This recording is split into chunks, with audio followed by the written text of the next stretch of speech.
네, 성공투자 오후 증시 본격적으로 시작해 보도록 하겠습니다.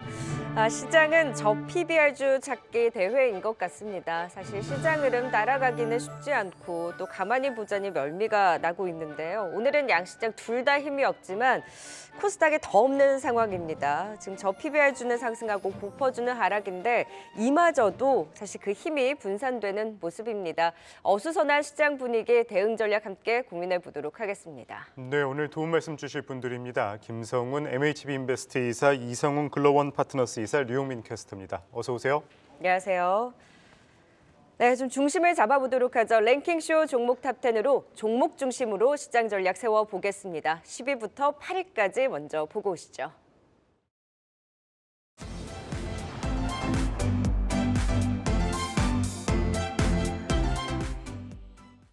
네, 랭킹쇼 종목 탑10 시작하겠습니다. 10위 열어보겠습니다. 네, 10위는 태광산업입니다. 정부가 코리아 디스카운트 우리 증시의 저평가 해소를 올해 주요 정책으로 삼으면서 금융당국이 올해 상장사의 기업 가치를 높이는 기업 가치 제고 프로그램을 운영할 것으로 기대되고 있는데요. 이에 따른 수혜를 입을 것으로 전망되고 있는 주가 순자산 비율 PBR이 1배 미만으로 낮은 종목으로 대거 매수세가 쏠리고 있습니다. 정부는 자사주 강제 소각 등을 중점에 둔 자사주 제도에 대한 개선 방안 도입도 검토하고 있다고 하는데요. 자사주 매입 후 소각을 하게 된다면 유통 주식 수가 줄어들어 저평가 상태가 해소될 수 있을 것으로 예상되고 있습니다. 10위는 태광산업입니다. 네, 이어서 9위 보겠습니다. 네, 9위는 비트컴퓨터입니다. 윤석열 대통령이 팬데믹 이후 비대면 진료가 제한적으로 운영됨에 따라 국민의 불편과 아쉬움이 컸다면서 법 개정에 반영해 비대면 진료를 본격적으로 확대해 나가겠다고 밝히면서 관련주들이 상승세를 보였는데요. 비트컴퓨터는 원격 진료 시스템 공급 1위 업체로 비대면 진료 대표 수혜주로 언급돼 와 있습니다. 의료정보 분야의 전문성을 바탕으로 성장성이 높은 분야인 유헬스 시장 선점과 해외 공략에 나서고 있는 점도 주목받고 있는데요. 9위는 비트컴퓨터가 차지했습니다. 네, 이어서 8위 열어보겠습니다. 네, 8위는 다우데이터입니다. 공공기관과 금융, 방산, 일반 기업 등의 다양한 고객사의 서비스를 제공하고 있는 모바일 보안 전문 회사인데요.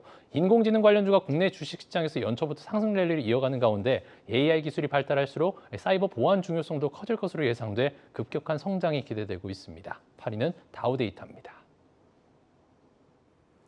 네, 10위는 태광산업입니다. 앞에서 이야기했다시피 저 PBR 관련주들 최근에 또 테마주로 묶이면서 들썩이고 있는 모습인데 그 가운데 태광산업 또 5거래 연속 오르면서 신고가도 경신했습니다. 어떻게 좀 바라보면 좋을까요, 이성훈 이사님? 자사주 개선 방안 같은 경우가 도입 검토가 되다 보니까 시장에서는 저 PBR 관련주들을 찾기 혈안이 되어 있는 상황이고요. 이런 상황 안에서 종목들 같은 경우가 저점 대비해서 한 30% 이상 정도는 시세가 난 경우가 많다 보니까 지금은 변동성이 커질 수 있음을 기억해야 되겠습니다. 여기 더해져서 자사주 재매각 시 요건 강화 부분, 여기에 더해져서 미소각 자사주 같은 경우를 시가총액 산출해서 배제하는 미국식 사례를 따를 가능성이 높습니다. 그리고 자사주와 관련해서는 지금 직접적인 가이드라인이 마련되지는 않았어요. 보유하고 있는 자사주 같은 경우를 소각하는 형태에서 주가 반응이 나타나기는 했지만은 이 부분이 과거에 보유하고 있는 자사주 같은 경우를 포함할지 가이드라인이 확정돼야지 시장에서는 다시금 저 PBR 관련주 중에서 자사주를 보유하고 있는 기업들은 주가 반응이 나타날 것으로 보입니다. 태광산업 같은 경우는 보유 자사주 비중이 22.5%입니다. 우리가 이 비중 같은 경우를 지주사 같은 경우에 비교를 해봤을 때 SK 정도의 자사주를 보유하고 있다라고 말씀을 드릴 수 있겠고요. PBR 기준으로는 0.3배 정도의 거래가 되고 있는 상황입니다. 시장의 트렌드와 부합하는 상황인데 말씀드린 것처럼 한 60만 원대에서 오늘 고점은 99만 4천 원까지 시세가 난 상황이다 보니까 자칫 거래가 수반되는 조정까지 함께 염두에 두셔야 할 것으로 보입니다. 유보율 같은 경우는 높습니다. 75,150% 정도인데 이 부분을 활용해서 주주 친화 정책이 나온다고 하면은 주가에는 긍정적일 수 있겠지만은 지금 과거의 대응 행태를 대입을 해봤을 때는 좀 가능성은 낮을 것으로 보입니다. 손절가는 80만 원 정도의 가격을 말씀드릴 수 있겠습니다. 추세가 좀 둔화되는 가격이기에 이 가격대를 기억하시고 보유하고 계신 분들은 주요 가격 80만 원을 기억하시면 되겠습니다. 네. 사실 오늘 20% 넘게까지 급등을 했다가 윗꼬리를 쭉 달고 내려오면서 이마저도 지금 변동성을 키우다 보니 지금 저 PBR주 내에서 내가 단기적으로 봐야 할까 고민하시는 분들이 태광산업이 탄력이 강하니까 해볼까 하다가도 이런 변동성을 보면 이것이 하루 이틀 또 그치는 단기 테마인가 또 고민하시는 분들도 많으실 것 같습니다. 오늘 이 윗꼬리 닿는 흐름이 시그널일 수도 있나요, 김성우 이사님? 충분히 그럴 수가 있겠죠. 자, 저 PBR이 어제부터 갑작스럽게 테마가 형성이 되었습니다. 그러면서 오늘 아침에는 뭐 KCC가 가지고 있는 주식이 많으니까 KCC를 한번 사보자.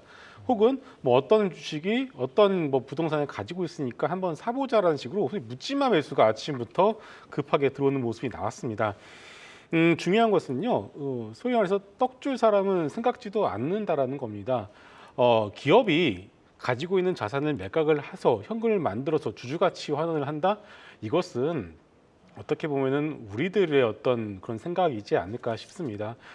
부동산을 판다. 자, 지금 현재 부동산 가치가 많이 떨어져 있는 상황에서 기업들이 굳이 지금 낮아진 부동산 가치를 지금 구에서 팔 이유가 있을까요? 아니겠죠. 주식도 마찬가지입니다. 주가가 올라가서 주식을 팔아서 자사주를 팔거나 보유하고 있는 자산을 파는 것은 이해가 됩니다만은 단순히 정부에서 주주가치 재고를 위하는 정책을 하겠다. 그렇다고 해서 그걸 강제할 수는 없는 것이거든요. 그래서 어제부터 오늘까지 이틀 동안 소위 저PBR 주식들이 10에서 많게는 20% 이상 올라간다는 모습 자체 나왔다면 결국은 가지고 계신 분들이 이 기회를 이용해서 탈출을 하는 모습이 좀 어느 정도 좀 잘 보였다고 봐야 될 것 같습니다. 그래서 저PBR이 뭡니까? 결국은 싼 주식이기 때문에 싼 주식이 이틀 동안 20% 이상 올라갔다? 그러면 당연히 매도로 대응한 것이 맞겠죠. 그래서 지금 시장이 이틀 동안 조금 약간 비이성적인 모습을 보여주고 있는데 다시금 좀 정상적인 모습으로 돌아가지 않을까 이렇게 보고 있습니다. 보유자들이 파는 기회로 그리고 이슈에 따른 단기적인 세력까지 맞물리면서 지금 관련한 종목들 뭐 여기저기서 저 PBR 관련주다 하고 올라서긴 하지만 변동성 또한 계속 지켜봐야 될 것 같습니다. 자, 이번에는 9위 비트컴퓨터입니다. 그나마 저 PBR주가 아닌 종목 내에서 지금 순위에 이름을 올렸는데 지금 비대면 진료 관련해서 법 개정을 통해서라도 서비스를 확대하겠다라는 정부의 의지가 다시 한번 피력이 되면서 오늘 오름세를 보이고 있긴 합니다만 이 비트컴퓨터, 인성정보, 뭐 유비케어, 인피니트 헬스케어 뭐 이런 종목들 보면 차트가 다 윗꼬리 단 날이 그 뉴스 나온 날이거든요. 이 테마는 어떻게 봐야 될까? 오늘 힘이 강하기는 강해요. 네, 일단은 이제 거래량이 한 6개월 내 최대 거래량이 터졌기 때문에 뭐 그렇게 쉽게 이 테마가 죽을 거라고 보고 있지는 않습니다. 일단 뭐 오늘 아침에 마침 또 비트컴퓨터가 좋은 뉴스를 냈습니다. 페루 쪽에서 23억 규모의 원격 의료 구축 사업을 수주했다는 뉴스가 나왔고 여기에 더해서 윤 대통령께서 비대면 진료법 개정 서비스를 확대를 하겠다라는 추가 뉴스가 나오다 보니까 갑작스럽게 이런 비대면 관련 테마가 오늘 형성이 되었다고 보고 있습니다. 일단 뭐 작년부터 비트컴퓨터 같은 경우는 비대면 진료 플랫폼 서비스를 시작을 했고요. 일단은 이 섹터 내에서 대장은 인성정보가 현재 해주고 있고요. 2등주로서 비트컴퓨터가 가고 있는 상황입니다. 일단 정부의 의지, 윤 대통령께서 직접 이런 내용을 발표를 했기 때문에 일단 단기 어떤 매매는 충분히 가능하다라고 보고 있고요. 테마라는 것은 얼마나 새롭냐, 혹은 지속 가능성이 있느냐 이 두 가지를 봐야 되는데 새롭지는 않습니다. 이미 작년에도 이런 관련된 뉴스가 나왔습니다만 어쨌든 지속 가능성만 놓고 봤을 때 아직까지 원격 의료가 우리 생활 내에서 자리를 잡고 있지는 않는 만큼 올 한 해는 적어도 이와 관련된 뉴스들이 조금 더 나올 가능성이 높다. 이 측면에서 놓고 봤을 때는 비트컴퓨터와 인성정보 이 두 개만 여러분들이 압축해서 보시면 좋을 것 같습니다. 네, 비트컴퓨터 이 긍정적인 뉴스와 함께 또 정부의 이 비대면 진료 확대 위한 법 개정 추진까지 좀 당분간 단기 매매 트레이딩 유효하다 말씀 주셨습니다. 이어서 8위 또 다우데이터 살펴보도록 하겠습니다. 다우데이터도 저 PBR 관련주입니다. 작년에 이슈가 있었던 종목이긴 하죠. 다우키움그룹 지주사 또 3거래일 연속 강한 흐름 보이는데요. 이 또한 좀 변동성이 심한 상황입니다. 어떻게 보시나요, 다우데이터? 네, 사업 구조로 봤을 때는 소프트웨어, 그다음에 하드웨어 공급, 결제 대행 이런 부분에서는 긍정적일 수가 있습니다만 주가 같은 경우가 저 PBR에서 반응을 한다는 점을 먼저 놓고 가야 할 것으로 보입니다. 연간 예상 영업이익은 1조 원대 체력을 가지고 있습니다. 이 부분은 뭐 지분 가치까지 함께 포함해서 말씀을 드릴 수 있겠고요. 그랬을 때 PBR 기준, 그다음에 주가 수익 비율 기준으로는 동종업계 대비해서는 역대급의 저평가를 받고 있는 구조기는 합니다. 이슈가 있었다 보니까 지금 같은 상황 안에서는 뭐 시장의 트렌드 같은 경우가 저 PBR주에 반응을 하면서 이런 형태가 나타나는 모습이고요. 유보율은 한 6,000% 정도 해당이 됩니다. 현재 구간에서는 주주 친화적 정책 같은 경우가 나타날 수 있는 구간임은 생각을 해야 되겠고요. 다만 첫 번째 거래를 수반한 반등 안에서는 우리가 기술적으로 한 200일선 같은 경우는 저항을 한 번에 돌파를 못한다는 점을 말씀을 드려요. 가격은 16,600원대 같은 경우가 저항이라는 점을 말씀을 드리고 대량 거래가 수반되었기 때문에 추가적인 시세는 가능하다는 점을 연결해서 말씀을 드립니다. 네, 다우데이터까지 살펴봤습니다. 계속해서 7위와 6위 종목도 알아보겠습니다.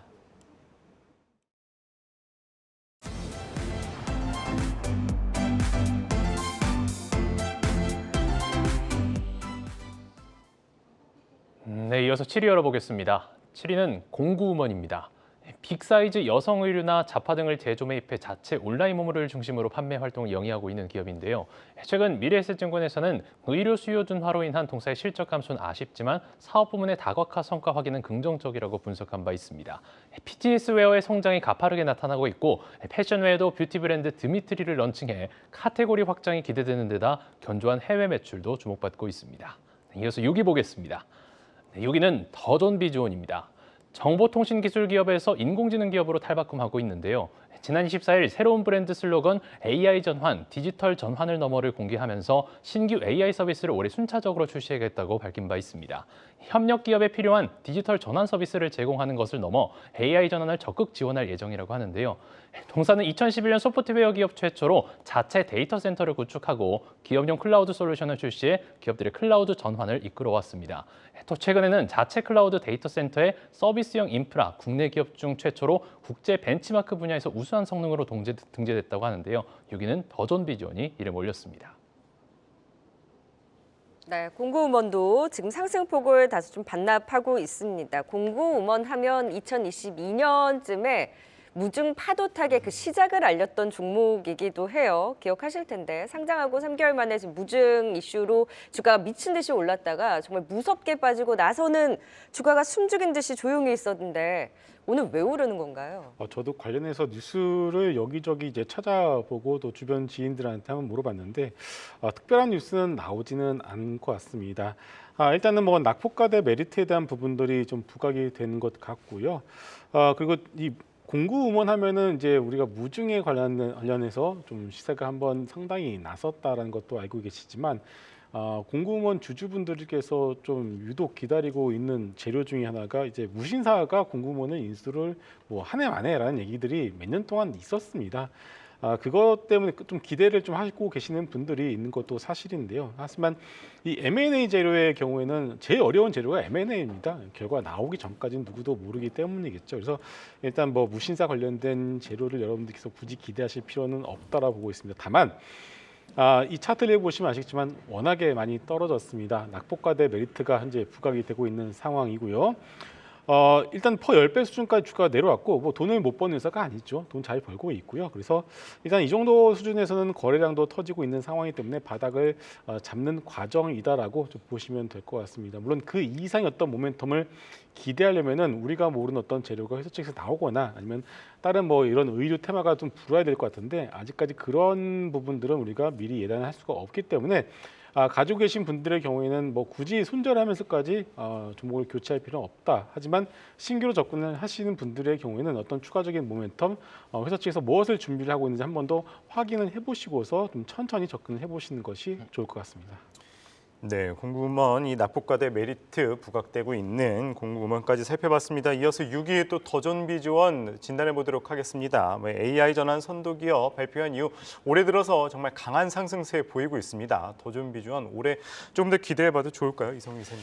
우리가 전사적 자원 관리와 관련된 소프트웨어 사업을 영위를 하고 있고 이 구조 안에서 과금과 관련된 부분이 긍정적인 전환이 되었어요. 본업 같은 경우에 사업은 공고한 상황 안에서 시장에서 기다렸던 건 신사업 구조가 어떻게 더해지냐 여부였습니다.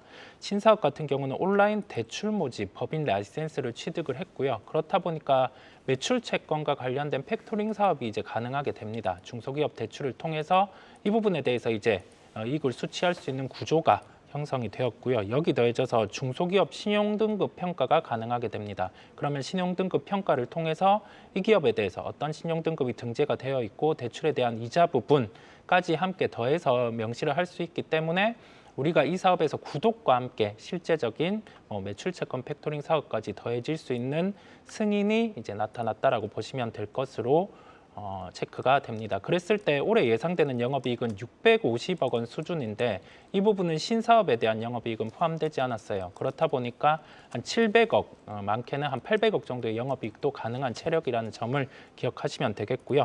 이 부분을 감안하면 현재가는 46,400원에 거래가 되고 있는데 1차 목표가는 5만 원 기본적으로 도출이 되겠고 손절가 같은 경우는 42,000원 구간인데 이 가격대 같은 경우는 2차로 시세가 난 가격대 하단이기 때문에 손절가를 기억을 하시고 대응을 하시면 되겠습니다. 네, 연초 들어서 반등 탄력을 받고 있는 더존 비존입니다. 50주 신고가 돌파를 위한 움직임이 나오면서 다시금 살아나는 모습 반갑네요. 1차적인 목표가 5만 원 제시해 주신 만큼 긍정적인 방향 지켜보시죠. 네, 10위부터 6위까지 살펴봤고요. 투자 포인트 확인하고 IR센터까지 보고 오시죠.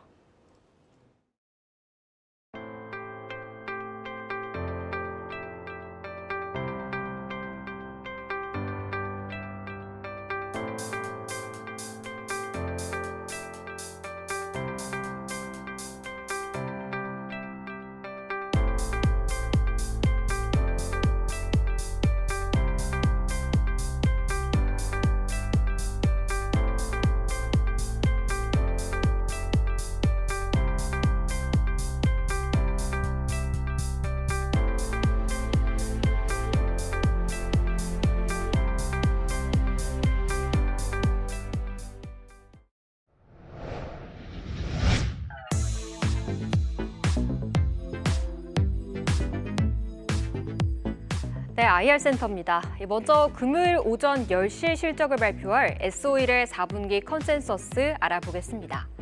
매출은 9조 3,513억 원으로 전년 동기 대비 11% 줄어들 것으로 보이지만 영업이익은 1,696억 원으로 흑자 전환에 성공할 것으로 시장은 전망하고 있습니다. 이어서 한 해 동안의 분기별 변화는 어떻게 그려지고 있는지도 살펴보겠습니다. S-오일 작년 2분기 정제 마진이 악화되면서 연중 최저실적을 기록했습니다. 하지만 3분기 국제유가 상승과 더불어 마진이 강세를 보이면서 실적 급등을 보였는데요. 4분기, 3분기에 비해서는 약하지만 전년 동기에서는 영업이익 흑자로 돌아설 것이 예상되고 있습니다.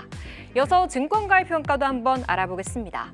먼저 미래에셋증권에서는 4분기 실적 컨센 대비 부진할 것이라 보고 있지만 목표가는 상향하는 조금은 아이러니한 평가를 내고 있는데요. 들여다보자면 4분기는 유가 하락으로 인해서 부진하겠지만 올해 원유 수요가 개선되며 유가가 올라갈 것으로 보고 더불어 PER 0.79배로 초저평가 상태이기에 적극 매수를 권장한다 말하며 목표가 10만 4천 원으로 올려잡았습니다. 다음 현대차증권의 의견도 한번 살펴볼까요? 4분기 부진한 실적은 동의하면서도 완전 다른 의견을 가지고 있는데요. 바로 샤인 프로젝트로 인한 자금 지출로 주주 환원 정책이 과거 대비 축소됐다는 점에 무게를 뒀습니다. 재평가에는 시간이 필요하다 보면서 목표가 7만 7천 원으로 하향했습니다. 이어서 S-오일의 오늘자 분위기도 한번 살펴볼까요? 지난주 후반부터 견조했던 주가 오늘은 나흘 만에 쉬어가고 있습니다. 장중 약세를 지속하는 가운데 현재 67,800원에 거래되고 있습니다. 지금까지 이 시각 IR센터 알아봤습니다. 네, 실적 발표 앞두고 있는 S-오일 살짝 좀 진단해 보도록 하겠습니다. 실적이 좋았던 3분기에 그나마 주가 흐름이 좋기는 했는데 그마저도 좀 제한적인 상승에 그쳤고 지금 뭐 실적도 그렇고 앞으로 반등에 대한 모멘텀 찾기는 쉽지 않은 것 같은데 김성훈 이사님 S-오일 보유자분들 어떻게 보셔야 될까요? 네, 어쨌든 뭐 유료 관련주이다 보니까 유가의 어떤 방향성과 그 궤를 같이 할 수밖에 없습니다. 저희들이 이제 항공주를 한번 이제 다뤄드리면서 유가의 어떤 방향성에 조심스럽게 예측을 해본 적이 있는데요. 잘 아시겠지만 지금 유가는 두 가지 어떤 모멘텀인데 첫 번째는 중국 경기입니다. 전 세계에서 가장 많은 유류를 소비하는 국가 중에 하나이다 보니까 중국 경기가 바닥을 찍고 강하게 돌아서야지만 유가도 어느 정도 오를 가능성이 높은데 오늘도 중국 항생 지수가 다시 한번 급락한 흐름이 나오면서 그렇게 중국 경기에 대한 기대감은 없다라고 봐야 될 것 같습니다. 또 하나는 올해 미국 대선이 예정이 되어 있죠. 바이든 정부는 어떻게 해서든지 비추기를 풀어서라도 유가가 올라가는 것을 막으려고 할 겁니다. 이 두 가지만 놓고 본다라면은 유가는 적어도 올 상반기 대선 전까지는 적어도 70불 중반, 많이 올라와야 80불 초반까지는 갈 수 있겠지만 어쨌든 최대한 억제가 될 가능성이 높기 때문에 그것을 감안한다라면은 SOE 같은 유류주의 경우에는 주가가 상당히 좀 눌려 있을 가능성이 높지 않나 이렇게 보고 있습니다. 아니나 다를까 실적 아직 나온 것은 아닙니다만 일단 그렇게 눈높이가 높지는 않습니다. 적자가 나올 것으로 예상을 하고 있고요. 그렇기 때문에 앞서 말씀드린 여러 가지 포인트들을 고려를 해봤을 때는 주가의 어떤 리레이팅에는 조금 시간이 필요할 것 같습니다. 네, SOE의 다소 좀 보수적인 전망으로 조금 더 시간이 필요하다라는 의견 주셨습니다. IR센터 SOE에 대한 앞으로의 전망과 진단 들어봤고요. 자, 지금 우리 시장 코스닥 시장 낙폭을 줄일 때 급등했던 저PBR주 상승폭을 축소하는 움직임 포착되고 있는데 그런데 그 안에서도 보험주들은 또 힘을 받는 모습이 좀 상반됩니다. 5위부터 3위까지 다시 한번 보고 오시죠.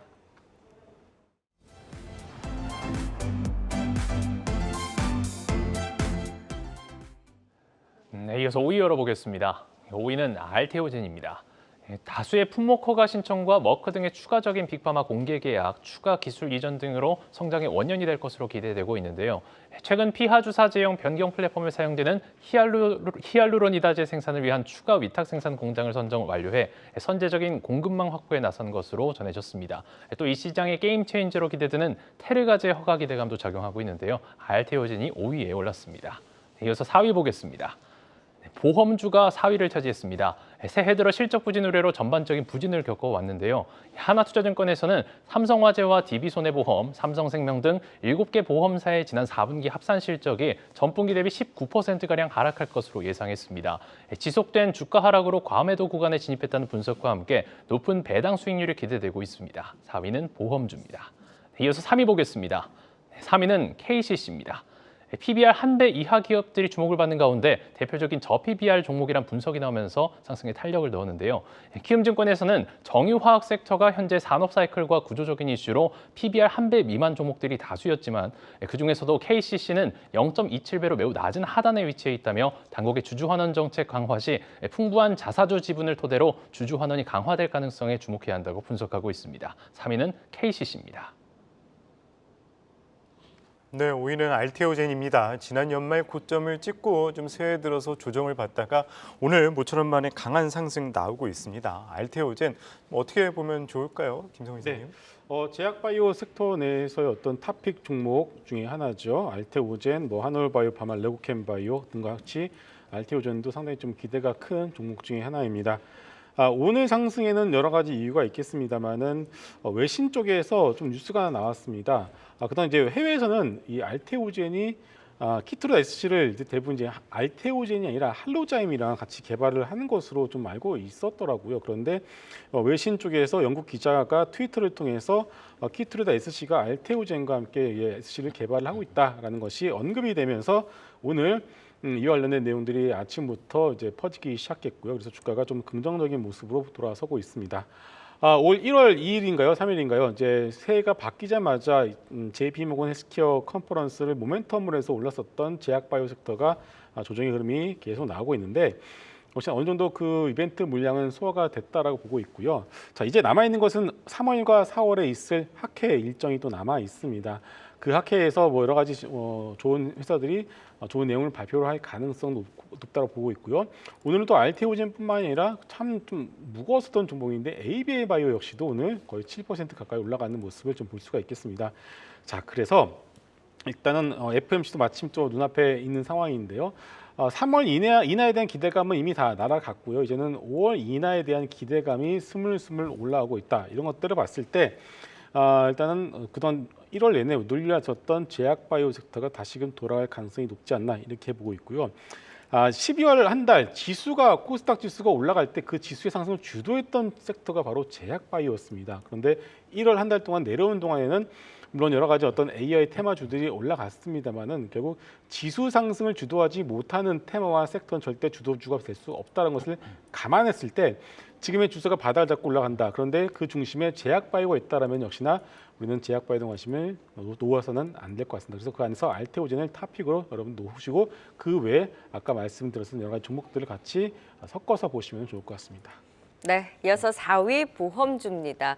저PBR 그리고 주주가치 제고에 대한 기대감이 높은 종목들 일제히 반등을 하고 있는 가운데 또 한 축을 담당하는 금융 쪽에서 보험주. 사실 지금 다른 종목들 상승폭 축소할 때 보험주들은 다시 좀 장대 양봉 세우는 종목들이 눈에 띄거든요.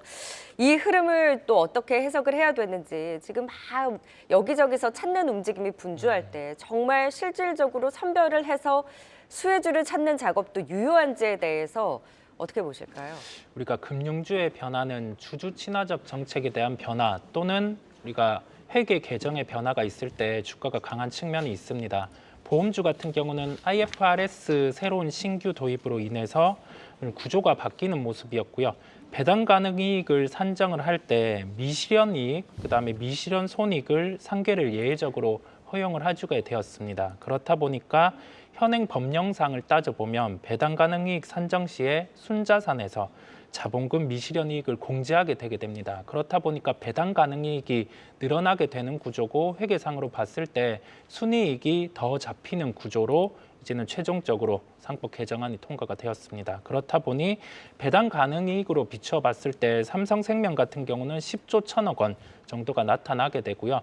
우리가 가깝게 금융주 같은 경우는 이제 배당에 대한 부분을 한 2번으로 늘릴 수 있는 점과 함께 행동주의 펀드 같은 경우가 다시 시중은행 7개에 대해서 좀 행동을 추진을 하는 점이 있었어요. 이 부분이 연결돼서 보험주 같은 경우도 상법 개정이 나타난 상황이고 배당에 유리한 환경이 조성이 되었고 그렇다 보니까 함께 이제 배당 성향에 대한 증대 가능성이 부각되는 것으로 보입니다. 다만 업황 같은 경우는 금리 같은 경우가 지금 인상기가 아니라 인하에 대한 가능성이 부각되는 시기입니다. 그렇다 보니 본업과 관련해서는 조금은 변동성이 있을 수 있습니다. 주가의 상승이 좀 빠른 종목들이 많았어요. 그렇다 보니 지금 시점에서는 추격 매수를 하기보다는 이제는 포트폴리오에서 서서히 좀 매도를 준비하는 시기임을 말씀을 드립니다.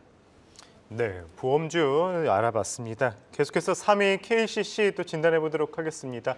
KCC도 이 대표적인 저PBR 관련주로 꼽히는 종목 중 하나죠. 오늘 증권사 긍정적인 리포트도 나왔는데 KCC 어떻게 보셨나요, 김성훈 이사님? 네.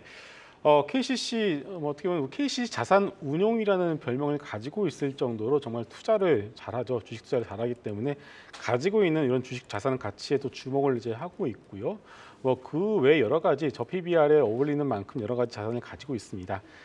오늘 아침부터 역시나 KCC가 이런 어떤 자산 가치가 부각이 되면서 어제에 이어서 오늘도 소위 묻지마 매수가 아침부터 쏟아져 들어왔습니다만은 역시 아니나 다를까 기존에 가지고 계신 분들이 이 기회를 이용해서 소위 탈출을 하는 어떤 그런 모습도 나오면서 윗꼬리가 길게 달리는 모습이 나오고 있습니다.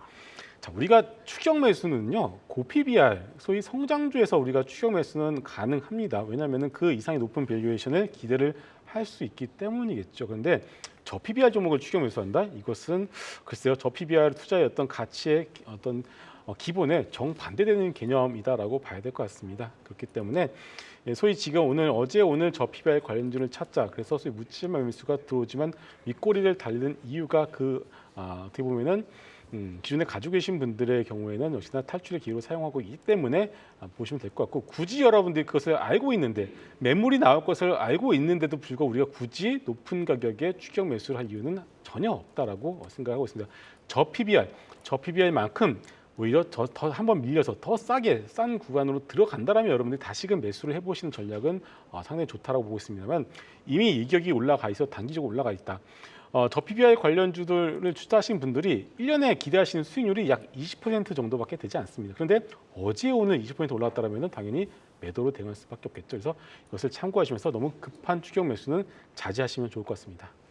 네, 지금 KCC를 대표적으로 해서 저 PBR 테마로 좀 움직였던 종목들이 단타에 대한 움직임도 많다 보니 이럴 때 오히려 보유하고 계신 분들이 이제 파는 움직임까지 그래서 변동성을 키우는 만큼 일단 이렇게 급등하는 종목들에 대해서는 추격 매수는 자제할 필요가 있다라는 포인트를 다시 한번 말씀해 주셨습니다. 실시간 유튜브 채팅방을 통해서도 시청자분들의 분위기를 또 살펴보면서도 더 이야기 나눠보도록 하죠. 제가 오늘 채팅방을 보는데 시장이 이래서 그런지 다들 화가 잔뜩 나셨더라고요. 네, 시장은 정말 어째야 할까 걱정들이 많으신 것 같을 텐데 갑자기 이제 저 PBR주 상승이 좀 낯설게 느껴지죠. 지금 슬로우린님께서는 저 PBR주 단타하는 사람 많은 것 같다. 오늘이 이제 매도 타이밍 같은데 저 PBR 대회 오늘로 마감해 주세요라는 말씀을 해주셨고요. 반면에 그린님께서는 그래도 현기차 같은 경우에는 그 안에서도 배당도 있고 담아도 되지 않나라는 말씀을 해주시면서 뭐 단기적인 그 시각으로 보시는 분들도 계시고 그 안에서도 찐 수혜주 그나마 좀 배당이 나오고 현금 흐름이 있고 부채 비율이 적고 ROE가 어느 정도 나오는 기업 내에서 또 찾는 작업도 같이 또 나오는 것 같습니다. 어디에 조금 더 중심을 잡아야 될지 여쭤보도록 하고요. 혜성님께서 고퍼주 위주로 급락하고 있다가 저 PBR주 반등 나올 때 고퍼주들은 또 급락하는 움직임이 나오면서 코스닥 오늘 하락률 상위를 보면 특히나 뭐 XR이라든지 그간 많이 올랐던 AI 반도체 이제 테마격으로 올랐던 종목들이 대거 또 자리를 잡고 있습니다. 과연 XR 관련주들은 또 2월 2일 비전 프로 출시 이벤트가 있는데 선제적으로 또 빠진 만큼 어떻게 대응을 해야 될지 같이 또 진단 들어보도록 하죠. 김성우 이사님. 네. 일단 단타는 조심하자. 저 PBR주에 대해서 그리고 채팅방에서도 지금 잘못 들어갔다가 3년 물리는 수 있다라는 말씀도 하고 계시거든요. 근데 이 안에서 찐으로 기업같이 이제 상승할 수 있는 기업들을 찾는 작업도 있거든요. 네, 맞습니다. 말씀해 주셨다시피 뭐 현금 자산이 있고 부채 비율도 적고 여기서 좀 실적도 나오는데 이런 작업도 좀 유효할까요? 충분히 가능하죠. 일단 여러분들 이제 배당과 저 PBR을 좀 구분해서 보실 필요가 맞아요, 있을 것 같습니다. 지난주에 기아차가 어닝 미스를 발표를 했습니다만은 엄청난 배당 정책을 발표하면서 상당히 큰 폭의 상승이 나왔고요. 그 이전부터 며칠 전부터 은행주들이 이 연말 배당과 그리고 분기 배당을 노리는 외국인들 수급이 들어오면서 올라가는 것을 여러분들 볼 수가 있었습니다. 은행주들과 현대 기아차의 경우에는 이미 배당 정책을 발표했고 기아의 경우 은행주들의 경우에는 정부의 입김이 좀 좌지우지하다 보니까 정부가 이런 스탠스를 가지고 있다면 은행주들은 분명히 배당을 할 것이라는 그런 기대감이 작용하기 때문에 이것에 대해서는 저는 찬성을 하고 있습니다. 다만 낙폭과대, 뭐 이마트도 그렇고요. 이마트 여러분들 재무제표 딱 열어보는 순간 또 이렇게 아마 고개를 많이 이렇게 갸우뚱하실 것 같습니다. SK 지주사죠. 뭐 하나그룹의 경우에도 얼마 전까지 우리 여러분들 하나에어로스페이스가 주가가 흔들리는 이유가 하나그룹의 재무 구조가 불안정하다라는 뉴스 때문이었거든요. 그런 상황에서 이 배당 혹은 주주환원 정책 할 여유가 과연 얼마나 있을까 싶습니다. 그래서 일단은 이 배당에 대한 부분들이 좀 확실히 드러나는 현대차 우선주, 기아 그리고 은행주들의 경우에는 상당히 좀 괜찮다는 어떤 투자 전략을 가져가 볼 수는 있겠지만 그 외에 바닥권에서 올라오고 그리고 자 지금 뭐 KCC가 PBR이 뭐 0. 몇 배인데 이거 0.4배만 가도 더블 가는 거 아니냐라는 정말 단순한 이런 전략으로 여러분들이 소중한 돈을 투자를 또 추격 매수를 하시는 것은 아니다라고 말씀을 드리고 싶습니다. 중요 포인트를 말씀해 주신 것 같아요. 그러니까 저 PBR주가 이제 배당으로 나눴을 때 주주환원 정책과 더불어서 주주 가치를 정말 제고할 수 있는 쪽 그리고 배당을 좀 잘 주는 쪽 그래서 이제 자동차라든지 금융 쪽에서는 그래도 조금 관심이 유효할 수는 있지만 정말 묻지마 매수식으로 올라오는 이렇게 테마격으로 움직이는 종목들은 조심할 필요가 있다. 다시 한번 또 강조를 해주셨어요. 그 안에서 어제도 뭐 짚어봤습니다만 고퍼주 그동안 많이 올랐던 고가 종목들에 대한 차익 실현이 강한데 그 안에서도 XR은 우리 비전 프로 나온다. 삼성도 이제 제품 낼 것이다. 그러면서 우후죽순 올라왔다가 또 급락을 하고 있어요. 그럼 이럴 때 이벤트를 앞두고 선제적으로 사실 하락이 나왔기 때문에 어떻게 좀 대응을 해야 될지. 근데 그 안에서 뉴프렉스는 또 빠지지 않고 버티는 종목도 있거든요. 네. 코바이프나 롯데정보통신 너무 무섭긴 했지만 지금은 어떤 대응이 필요할까요? 좀 관망하시면서 지켜보고 버텨보실까요?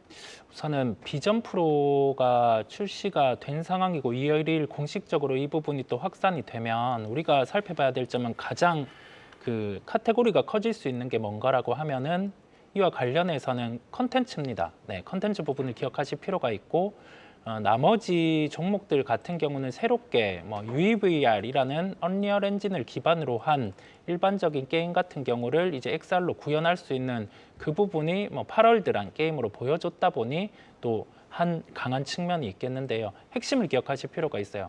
비전 프로가 확산되기 위해서는 컨텐츠의 확산이 필요하고 애플 같은 경우는 공식적으로 디즈니와 협업을 진행을 했습니다. 그렇다 보니 해외 주식을 매매하시는 분들은 디즈니의 주가 추이를 연결해서 기억을 하실 필요가 있겠고, 나머지 소프트웨어 기업 같은 경우는 적어도 우리가 예상치보다 한 2배 정도 잘 팔리는 모습을 보여줘야 소프트웨어 관련주들이 다시금 주가가 강할 수 있어요. 그렇다 보니까 소프트웨어주들을 보되 판매에 대한 추이를 함께 체크하면서 살펴봐야 된다는 점을 강조를 드립니다. 네, 그러면 지금 빠진다고 해서 매수 관점으로 보기에는 조금 더 기다림이 필요하다라는 말씀이신데요. 네, 로봇주는 어떨까요? 지금 로봇주는 어째요? 지금 빠졌을 때 들어가도 돼요? 라는 질문도 주고 계신데. 로봇주 같은 경우는 대표적으로 로봇의 연간 성장 같은 경우는 7%예요. 그러면 성장주라든지 주도주군에 부합을 하지는 않습니다.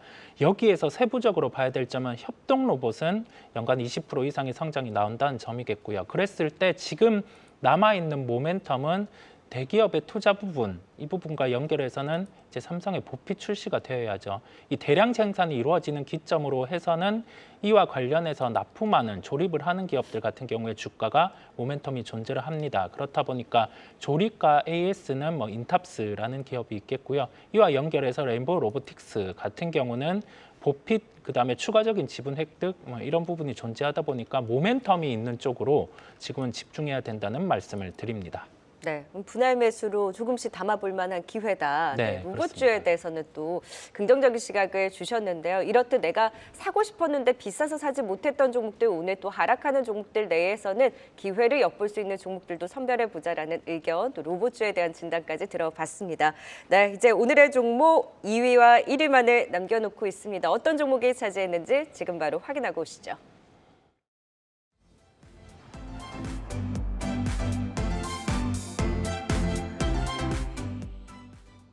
네, 2위 열어보겠습니다. 2위는 한화그룹주입니다.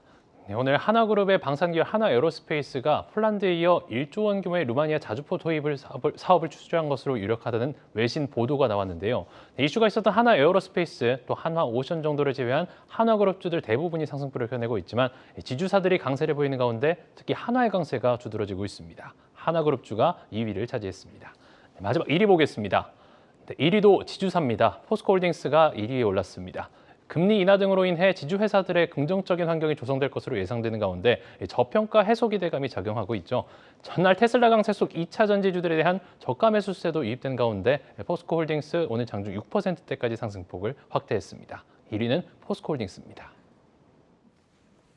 네, 결국 그룹 지주사가 각각 2위, 1위를 차지했습니다. 근데 한화는 그룹주 전반적으로 살펴볼게요. 지금 지주사 한화가 가장 탄력적이긴 합니다만 사실 내용 있는 한화에어로스페이스는 지금 루마니아 이제 수주 유력하다라는 뉴스가 나왔음에도 불구하고 주가 반응은 없고 테마에 대한 움직임에 한화만 들썩이고 있거든요. 네.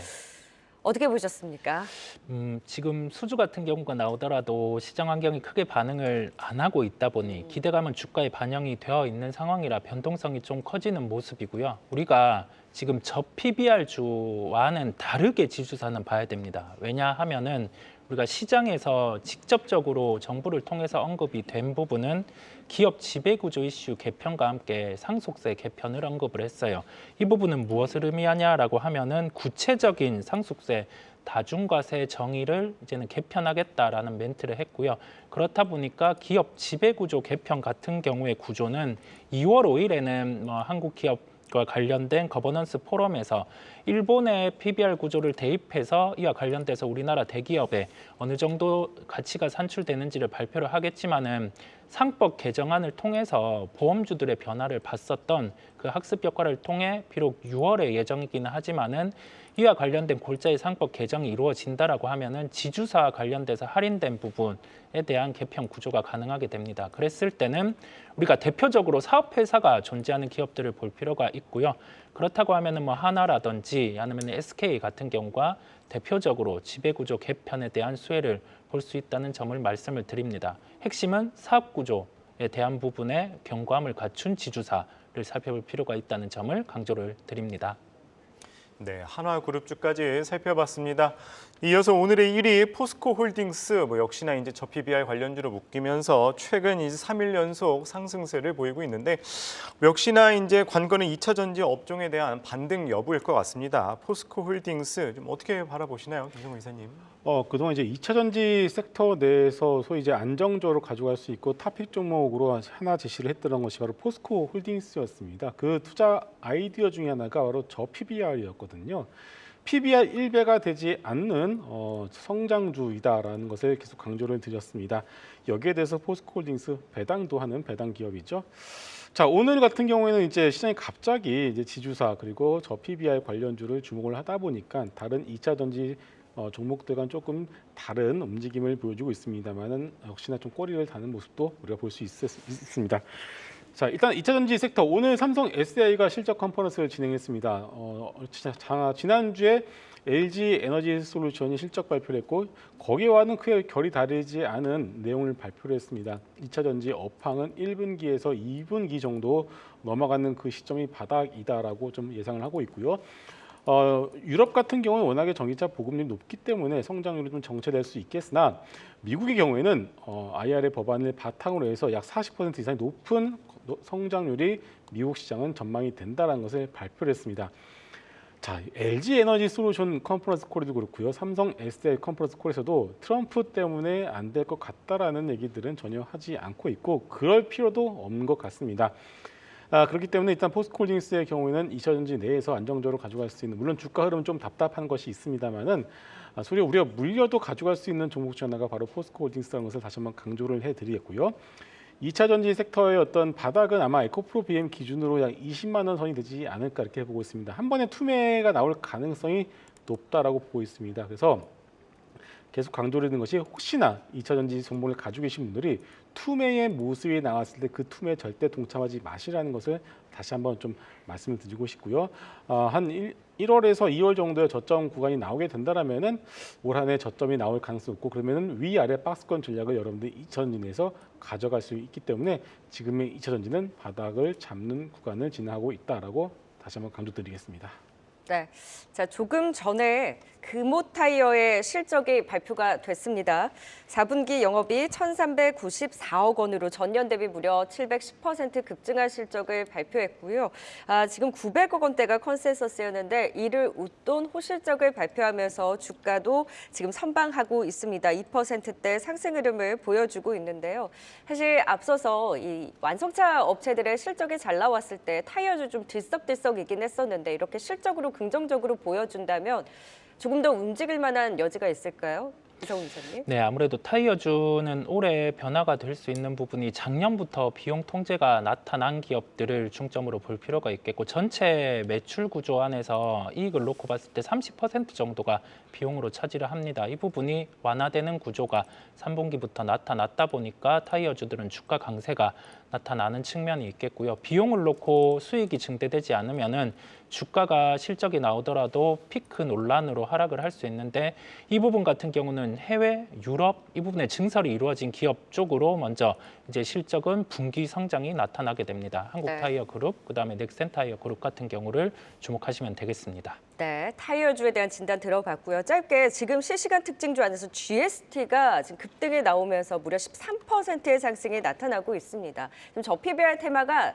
사실 하루 만에 조금씩 식상해진다라고 해야 될까요? 조금 힘이 빠지는 종목들이 눈에 띌 때 여기저기서 사실 좀 힘내주고 있는 개별주들도 눈에 띄는데 GST는 뭐 TSMC 기대감 때문인가요? 갑자기 또 급등이 두드러지네요. 네, 오늘은 이제 TSMC보다는 약간 좀 모멘텀이 붙은 것 같습니다. 뭐냐면은 이제 구글이 얼마 전에 이제 2024년도 환경 지속 가능 보고서를 냈는데 이게 대규모 데이터 센터를 운영하기 위해서는 이제 거기에 사용되는 물이 워낙에 많다라는 이제 내용의 보고서가 나왔습니다. 그러다 보니까 물이 부족하기 때문에 액침 냉각이라고 하는 새로운 신기술이 부각이 되고 있는데 이 GST가 이제 그 칠러 기술을 가지고 있다 보니까 액침 냉각에 대해서 상당한 기술적 어떤 발전을 이뤘다라는 내용이 좀 지난주부터 좀 시장에서 좀 회자가 되기 시작했는데 오늘 갑작스럽게 그 부분이 부각이 되면서 시세로 뽑아내고 있는 것 같습니다.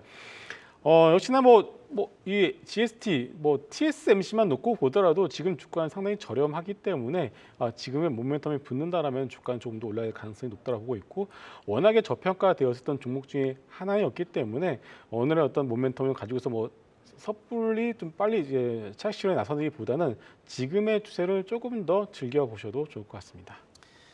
네, 1위 포스코홀딩스에 이어서 좀 시장의 특징주들 살펴봤습니다. 5위부터 1위까지 투자 포인트 다시 한번 보고 오겠습니다.